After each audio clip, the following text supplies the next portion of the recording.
السلام علیکم، آپ دیکھ رہے ہیں دی لاسٹ اسٹار۔ میں ہوں حمزہ تارڑ، میرے ساتھ موجود ہیں ثاقب بشیر صاحب۔ ناظرین، 8 مئی ہے۔ اگر ہم گزشتہ برس 8 مئی کی بات کریں تو گزشتہ برس 8 مئی ہم ڈرون ٹیکنالوجی کا جو ہے مظاہرہ جو کیا جا رہا تھا اس کو دیکھ رہے تھے۔ ڈرون اڑتے ہوئے نظر آ رہے تھے، ان کی آوازیں نظر آ رہی سنائی دے رہی تھی، اور اس کے بعد ان کو تباہ جو کیا جا رہا تھا وہ بھی دیکھا جا رہا تھا۔ ہم نے بہت ساری میمز بنتی ہوئی بھی جو ڈرون اڑ رہے تھے ان پر دیکھیں، ان کو جب بندوقوں سے تباہ کیا جا رہا تھا وہ بھی دیکھا، اور پھر پاکستانی عوام جس طرح سے مذاق بھی بنا رہے تھے، اور پتہ نہیں اس مومنٹ کو انجوائے اس وقت بھی وہ کر رہے تھے جیسے سب کو پہلے ہی یقین تھا کہ بہت برا جو حشر ہے وہ بھارت کا ہوگا۔ اور اسی حوالے سے آج 8 مئی کا روز ہے۔ ڈرون ٹیکنالوجی نے اس جنگ کو، معرکہ حق کو، اس کے بعد جو آنے والی جنگیں ہیں ان کو یکسر تبدیل کر دیا ہے۔ یہ سستی ٹیکنالوجی ہے، سستے ڈرونز ہوتے ہیں، اور اس کو انٹرسیپٹ کرنے کے لیے جو آپ کا مہنگا ایئر ڈیفنس سسٹم ہے اس کو حرکت میں آنا ہوتا ہے۔ پھر آپ نے ڈیفنس کرتے ہوئے یہ فیصلہ کرنا ہوتا ہے کہ ان ڈرونز کے لیے کیا آپ نے اپنے انٹرسیپٹرز کو میدان میں لانا بھی ہے ڈیفنس کے لیے یا نہیں لانا ہے، کیونکہ ان کے ریڈارز، ان کی جو لوکیشنز ہیں وہ بھی اس سے ٹریس کی جا سکتی ہیں۔ تو یہ ایک بڑی عجیب سی سچویشن تھی۔ ڈرونز اڑ رہے تھے، ہماری جو افواج ہیں وہ اس کو تباہ بھی کر رہی تھی، اور دونوں جانب یہ دیکھا جا رہا تھا کہ ڈرون ٹیکنالوجی کا استعمال اس سے پہلے جو اسپائنگ کے لیے ہوتا تھا، اب یہ استعمال دوسرے جو ایئر ڈیفنس سسٹم ہیں ان پر دباؤ ڈالنے کے لیے کیا جا رہا تھا۔ کچھ دیگر چیزیں بھی ہیں، اس حوالے سے بھی ہم بات کریں گے، لیکن معرکہ حق کے حوالے سے سب سے پہلے بات ہوگی۔ معرکہ حق میں پاکستان کی جو بہترین کامیابی اس کو 1 سال مکمل ہو چکا ہے۔ ثاقب صاحب، مختلف ٹائم لائنز تھی۔ 6 سے 7 مئی کی جو رات تھی، درمیانی رات، اس میں جو ڈاگ فائٹ ہوئی اس کا بھی ہم نے ذکر کیا۔ پھر 7 مئی کو جو پاکستان نے کہا کہ اب ہماری طرف سے جو رسپانس آئے گا وہ ہم اپنی مرضی سے اس سوٹیبل ٹائم پہ دیں گے اور پوری دنیا دیکھے گی۔ جب پاکستان کا جواب آئے گا تو وہ بتانا نہیں پڑے گا، پوری دنیا اس کو خود دیکھ لے گی۔ اور یہ 8 مئی جو تھا یہ ڈرونز ڈے تھا، اگر ہم اس وقت کو یاد کریں تو آپ کس طرح سمجھتے ہیں کہ ٹیکنالوجی کا استعمال جو کیا گیا اس جنگ کے اندر خاص طور پہ، اور پھر پاکستانی قوم کا جو جذبہ تھا، آپ کو ساری میمز وہ یاد آ رہی ہوں گی جو ڈرونز کے اوپر بن رہی تھی۔ کچھ لوگ تو کہہ رہے تھے کہ جس کے علاقے میں ابھی تک ڈرون نہیں آیا ہے وہ فلاں نمبر پہ میسج کرے اور اس کی شکایت کرے کہ ہمارے علاقے میں کیوں نہیں آیا۔ تو یہ قوم میمز بھی بنا رہی تھی، انجوائے بھی کر رہی تھی، اور خاص طور پہ جو نیریٹو کی جنگ تھی، بیانیے کی جنگ تھی، یہ قوم اس میں بھی کھڑی ہوئی تھی۔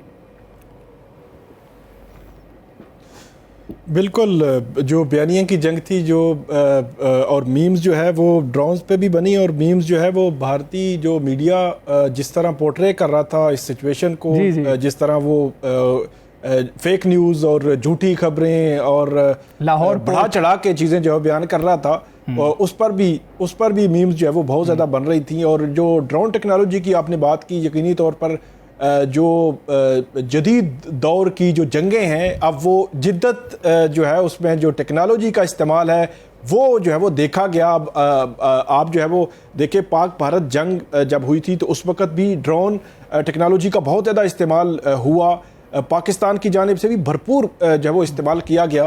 اور اب جو ابھی ریسنٹلی اگر آپ دیکھیں تو ایران امریکہ جنگ میں بھی ایران کی جانب سے ڈرونز کا استعمال جو ہے وہ بہت زیادہ اس کا جو استعمال ہوا۔ تو کہنے کا مقصد یہ ہے کہ جس طرح وہ ڈاگ فائٹ تھی، ڈرون ٹیکنالوجی تھی، جدید ٹیکنالوجی کا جو استعمال ہے، جو لوکیشنز لینا، ایگزیکٹ اس تک جو ہے وہ پہنچنا، جو ڈرونز ہیں ان کا پہنچنا۔ اب ڈرون کے بارے میں یہ بتایا جاتا ہے کہ جو لوکیشن اس میں آپ نے ڈال دی وہ اس نے اسی لوکیشن پہ پہنچنا ہے، چاہے جائے کہ اس کو انٹرسیپٹ کر کے جو ہے وہ گرا دیا جائے۔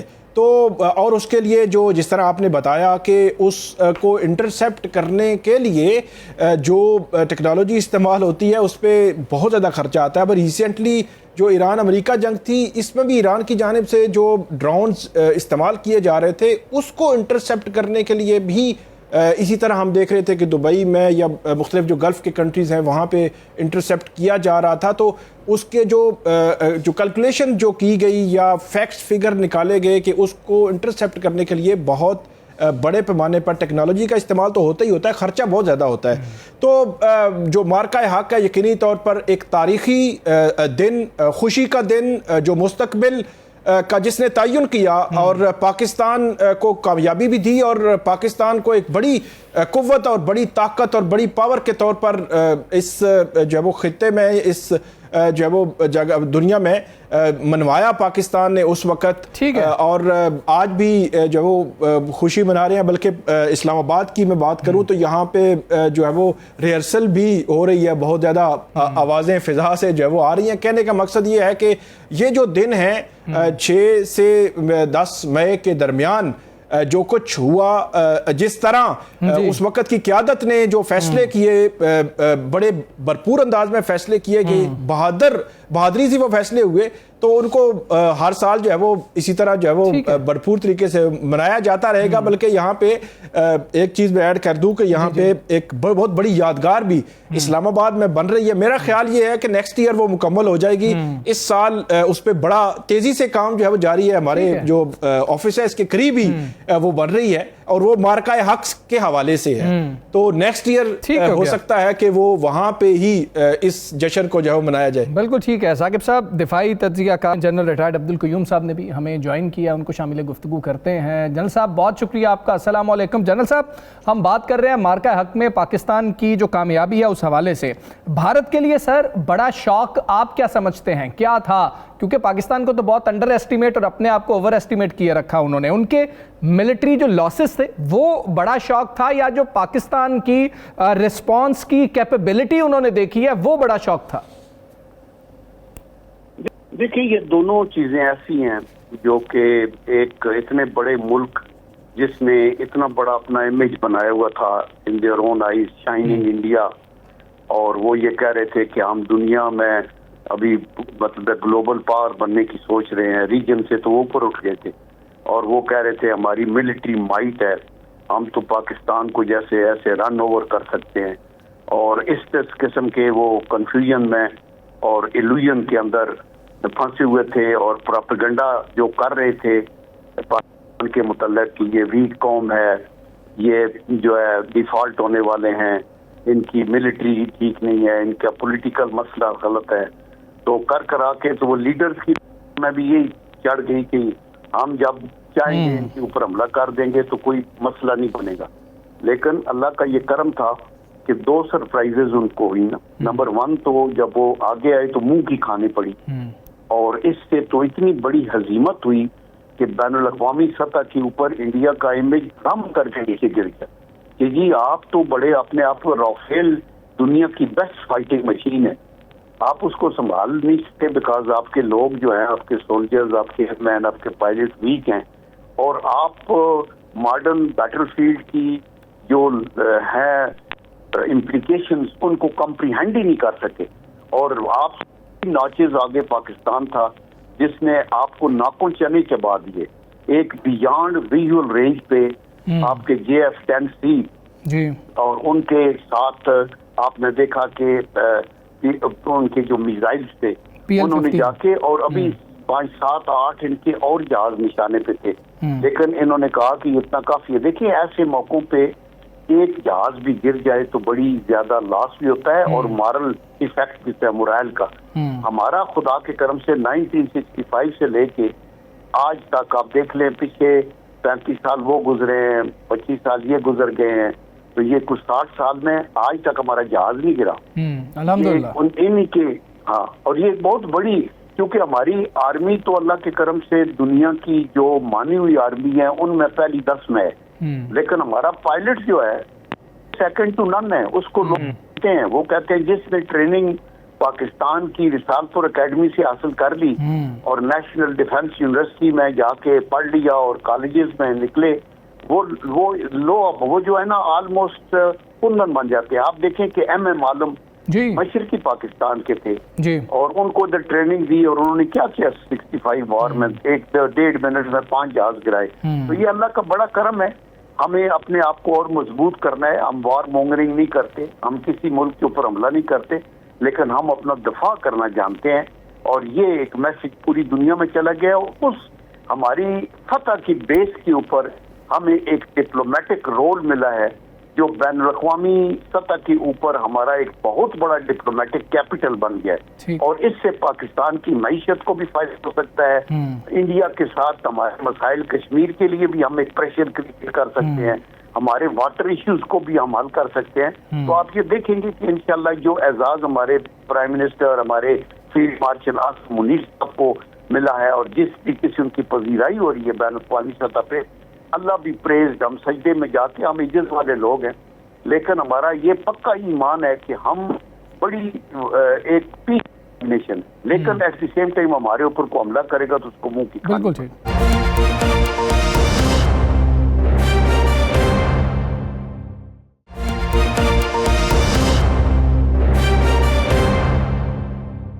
جنرل صاحب یہ بتائیے گا کہ کیا آپ سمجھتے ہیں کہ جو کچھ مئی 25 میں ہوا، اب جو ہے وہ دوبارہ بھارت سوچ سکتا ہے کہ ایسی کوئی حرکت کرے جس طرح پہلے بھی 2-3 دفعہ جو ہے وہ کر چکے ہیں پچھلے 8-10 سالوں میں، تو ایسی دوبارہ جو ہے وہ حرکت کرنے کا سوچ سکتا ہے؟ کیونکہ یہ جو ہے وہ اس کی چال اس طرح کی دیکھی گئی ہے کہ ہمیشہ بھارت کی جانب سے اس طرح کا اٹیک ہوتا ہے. ایک واقعہ ہوتا ہے وہاں پہ کوئی پہلگام، کوئی جو ہے وہ مختلف واقعات، وہ اس کے چند دنوں کے بعد ماحول بناتا ہے اور اٹیک کرنے کی کوشش کرتا ہے پاکستان پر.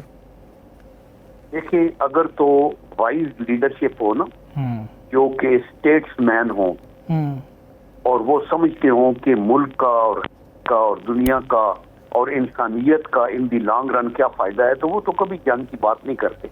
آپ نے دیکھا نیلسن منڈیلا نے 27 سال قید کاٹی، باہر نکل کے بھی اس نے کہا کہ مت بتاؤ مجھے کہ ابھی ہم نے دشمنی کرنی ہے گوروں سے، انتقام لیتے ہیں اور ملک کو آگے. اور آج ساؤتھ افریقہ اچھی جگہ پہ ہے، لیکن ہمارا واسطہ بے وقوف اور سر پھرے اور جن کے اندر مسلمانوں کے خلاف نفرت اور حقارت ہے. آپ سبرامنیم سوامی کو میں سن رہا تھا، انہوں نے کہا آپ مائنورٹی کو صحیح سلوک نہیں کر رہے. انہوں نے کہا کون سی مائنورٹی؟ وہ کہتے ہیں، انہوں نے کہا جی مثلا مسلمان ہیں. اس نے کہا کہ ہم ان کو ہی دیتے ہیں رائٹ جو ہمارے برابر ہوں. مسلمانوں کو ہم انسانیت کے برابر نہیں سمجھتے. یہ سوچ ہے ان کے بڑے بڑے لیڈر کی. ہماری تو جو اسلامک سوچ ہے، ہم تو کہتے ہیں کوئی کاسٹ سسٹم ہے ہی نہیں. اللہ کی نگاہ میں افضل وہ ہے جس کا کردار بہتر ہے، جو کہ تقوی والا بندہ ہے، جو سچا ہے، جو آنیسٹ ہے ایون جنگ کے اندر. تو اس لیے غلطیاں یہ کر سکتے ہیں، پہلے بھی بلنڈر کیا پھر بھی بلنڈر کر سکتے ہیں. اس لیے ویئر ایز ہم امن کی بات کرتے ہیں، ہم اپنے دفاع سے کبھی بھی غافل نہیں ہو سکتے. اور یہی بات قائد اعظم محمد علی جناح نے 1948 میں جب انہوں نے نصیحت کی 3 باتوں کی، انہوں نے کہا نمبر 1 پرائرٹی آپ کی تعلیم ہونی چاہیے، نمبر 2 معیشت، اور نمبر 3 دفاع ہر حالت میں. چونکہ آپ پیس کی بات کرتے ہیں، آپ کا دشمن پیس میں انٹرسٹڈ اگر نہ ہو تو آپ کے پاس ایسا ہتھوڑا ہونا چاہیے جو اس کے سر پہ لگے اور وہ 2 ٹکڑے ہو جائے. تو یہ انشاءاللہ آپ دیکھیں گے کہ ہمارے جنرل صاحب ایک سولجر کے طور پر ایک سولجر کے طور پر آپ نے جب وہ سرو کیا آرم فورسز میں، تو آپ بڑی ہائی پوزیشن پہ بھی رہے ہیں. تھوڑا سا وہ نقشہ کھینچیے گا کہ اس قسم کی جب سچویشن بنتی ہے، مطلب پاک بھارت جنگ شروع ہو چکی ہے اور بڑا کروشل ٹائم ہے، منٹ سیکنڈز بھی کاؤنٹ ہو رہے ہیں، تو اس وقت جو قیادت ہے، جو لیڈ کر رہے ہیں، ان کا بڑا امتحان ہوتا ہے. تو جو فیصلے لیے جا رہے ہوتے ہیں، کتنا اس پہ ان ڈیپتھ اس کو دیکھا جا رہا ہوتا ہے، کتنی کوارڈینیشن ہوتی ہے مختلف اینگل سے، اس کا تھوڑا سا نقشہ جو ہے وہ کھینچیے گا، کیونکہ یہ بھی ایک بڑا امپورٹنٹ پہلو ہے اس سارے سینیریو میں کہ جو فوری طور پر ہٹ کرنا، جواب دینا، یہی آپ کی کامیابی کا ذریعہ جو ہے بنا ہے اس جنگ میں. یا دیکھیں، وقت گزرنے کے ساتھ ساتھ نا وار فیئر کا جو فریکوینسی ہے، تار ہے، جو مزاج ہے، وہ بدلتا گیا ہے. 1948 میں ہم نے انڈیا کے ساتھ جنگ کی، 1965 میں گراؤنڈ وار ہوئی، انڈیا نے اٹیک کیا لاہور اور سیالکوٹ پہ اور جی ٹی روڈ کو کاٹنا چاہا تو ناکام ہوا. وہ گراؤنڈ بیٹل تھی، ٹینکوں کی بیٹل ہوئی جو سیکنڈ ورلڈ وار کے بعد پہلی سخت بیٹل تھی. پھر آپ یہ دیکھیں کہ 71 کی جنگ میں 1 سائیڈڈ انڈیا نے ہمارا بارڈر کراس کیا اور 1000 کلومیٹر دور ہماری فوج بھی لمیٹڈ تھی، تو انہوں نے وہ کیا. اب جو وار ہوئی ہے ابھی ٹوٹلی ماڈرن بیٹل فیلڈ ہے، ابھی اس کے اندر ڈیجیٹلائزڈ بیٹل فیلڈ ہے. تو اس میں پہلی بات ہے موسٹ امپورٹنٹ ہے انٹیلیجنس. کہ آپ کے پاس ابھی دیکھیں نا انہوں نے حملہ کیا تو راتوں رات ہم نے 26 bases to the point precisely hit کر دی. تو یہ راتوں رات تو نہیں نا ہم نے پتہ کیا, یہ تو آپ کی تیاری ہوتی ہے. ایک ایک چیز ان کی ہمارے پلیٹ کے اندر بالکل ایسے نقشے کی طرف پڑی ہوتی ہے, اور وہ ہم نے تیاری کی ہوئی تھی کہ ان کا S-400 سسٹم کہاں ہے مثلا اس کے ان کے جو رافیل ہیں کہاں اڑ رہے ہیں, کون سا ہے جو نیچے جا کے سری نگر پہ لینڈ کر رہا ہے اور یہ موقع ہے اس کو اڑانے کا. تو پورا اور ان کے 10 ڈیو ہیڈ کوارٹر 80 ڈیو ہیڈ کوارٹر ہمارا یہ کشمیر کے اندر. تو پہلی بات ہے انٹیلیجنس ٹو دی پوائنٹ چیزیں. نمبر 2 ہے پھر اسٹریٹجی کہ کتنی برق رفتاری کے ساتھ دشمن کو پریشان کر دیا. ابھی یہ انڈیا کو جو سرپرائز ہوئی ہے, یہ ملٹری اسٹریٹجی کے جو اسٹوڈنٹس ہیں ان کے لیے نیا باپ رقم ہوا ہے. وہ اس کو بڑے عرصے تک پڑھتے رہیں گے کہ ہوا کیا تھا. یعنی ہم نے تو ان کے گریڈ اسٹیشن تک جیم کر دیے تھے. سائبر وار, الیکٹرانک, اسپیس وار, فیلڈ کے اندر ایئر وار, تو بہترین کمبینیشن بنا کے, اور اس کے اندر جو کوآرڈینیشن تھی فیلڈ منیر صاحب کی قیادت میں, ایئر چیف کے جو ہمارے کمپیٹنٹ. دیکھیں میں ایئر کی بات کرتا ہوں, ہماری ایئر ایک رات میں تو نہیں بنی. ایئر فورس میں وہ محنت شامل ہے air marshal Asghar Khan, air marshal Noor Khan, air marshal Farooq Feroze, air marshal Sohail جو ہے سہیل امان صاحب. انہوں نے ساروں نے, اور پھر یہ جو ابھی بابر سندھو صاحب ہے, انہوں نے کہا کہ ہم نے ایئر فورس کو آج کے لیے تیار نہیں کیا, ہم نے کل کے لیے بھی تیار نہیں کیا, ہم نے اپنے ایئر فورس کو پرسوں اور ڈے آفٹر ٹمارو سے بھی آگے کے لیے تیار کیے ہوئے. انڈیا یہ نہیں سمجھ سکا تھا, تو اس لیے انڈیا نے جب آگے آیا تو بالکل ان کے آواز باختہ ہو گئے اور ان کو سمجھ نہیں لگی کہ کیا ہوا. اور آئندہ بھی اگر یہ حماقت کریں گے تو اس کا یہی جواب ملے. بالکل ٹھیک ہے جنرل صاحب, بہت شکریہ آپ کا, اپنے پروگرام میں ہمیں کیا. ثاقب صاحب ہمیں جوائن کیا ہے محمد علی درانی صاحب, آپ سینئر سیاستدان ہیں. درانی صاحب السلام علیکم, بہت شکریہ آپ کا. درانی صاحب یہ سیاسی معاملات پر تو آپ سے رہنمائی ہم لیتے ہیں سر. مارکہ حق میں پاکستان کی جو فتح ہے اس کو 1 سال مکمل ہو گیا ہے. سر آپ نے مختلف ادوار دیکھے ہیں, مختلف ادوار میں جو پاکستان کی انٹرنیشنلی ایک پوزیشن ہے اس کو بھی دیکھا ہے, سفارتی پوزیشن کو بھی دیکھا ہے, اور خاص طور پر اس خطے کے اندر ایک ہیجمن جو سمجھا جاتا تھا بھارت, اس کو بھی آپ نے ہر دور میں دیکھا ہے. یہ 1 سال میں سر ٹیبل کتنا ٹرن ہوا, کیسے ٹرن ہوا, اور آج پاکستان کتنی بہتر پوزیشن میں آپ سمجھتے ہیں؟ بسم اللہ الرحمن الرحیم. میں تو یہ سمجھتا ہوں کہ پاکستان کی تاریخ کے اندر ہم نے جتنی بھی کمزوری, جتنی بھی رسوائی اور 71 کے بعد سے جتنے بھی دکھ دیکھے ہیں, ان دکھوں کے راستے میں پہلی دفعہ ایک جو ٹھنڈی ہوا کا جھونکا ہمیں ملا, وہ بہرحال مارکہ حق کی شکل میں ملا, جس کے اندر کہ ہم نے جو ایک توہین آمیز رویہ تھا بھارت کا, اور ایک مسلسل ان کی جو اگریسن کی جو پالیسیز تھی, اگریشن کی جو پالیسیز تھی, ان کے مقابلے میں ہم نے ایک مضبوط رسپانس دیا. اور وہ ایک ایسا رسپانس تھا جس نے کہ صرف ہماری جو مطلب آرمی کی اور ہماری جو ڈیفنس مشین تھی اس کی سپیریئر ہونے کو اسٹیبلش نہیں کیا, بلکہ ہماری بہادری اور ہماری کیپیبلٹیز کو بھی جو ہے وہ پروف کیا اور ایگزیبٹ کیا, جس کے نتیجے میں ہمیں دنیا میں وہ عزت ملی جو ابھی تک جس سے ہم محروم رہے تھے. اور میں سمجھتا ہوں کہ اس کی بنیادی وجہ جو تھی وہ یہ تھی کہ پوری قوم بھی متحد تھی, اور قوم کی مڈل کلاس اور لوور کلاس سے تعلق رکھنے والی افواج جو ہیں وہ بھی پوری قوت کے ساتھ جو ہے وہ پاکستان کے دفاع کے لیے کھڑی ہوئی. تو پاکستان کو عزت ملی, اور اس عزت کا نتیجہ یہ ہے کہ آج پاکستان اپنی سرحدوں کے باہر اور اپنی سرحدوں کے اوپر دنیا کے اندر ایک محفوظ ترین اور ایک مضبوط ترین ملک کی شکل میں کھڑا ہے. ہاں اندر کے معاملات اور ہیں, لیکن اگر آپ سرحد اور سرحد سے باہر دیکھیں تو پاکستان واقعی ایک مستحکم ملک ہے, اور جو طاقت کا جو تاثر تھا انڈیا کا اس کو بھی انہوں نے توڑا ہے, اور اس کے ساتھ ساتھ جو ویسٹ کی ٹیکنالوجی کا ایک دباؤ تھا اس کو بھی انہوں نے چینج کیا ہے. اور پاکستان کی ایئر فورس نے ہمیشہ ایک بہت بڑا کردار ادا کیا ہر جنگ میں. لیکن میں سمجھتا ہوں کہ مارکہ حق کے اندر تو انہوں نے تمام ٹیبلز ہی ٹرن کر دی ہیں اور وہ ایسٹرن جو وار مشین ہے اس کی سپیریئرٹی کو بھی اسٹیبلش کیا ہے.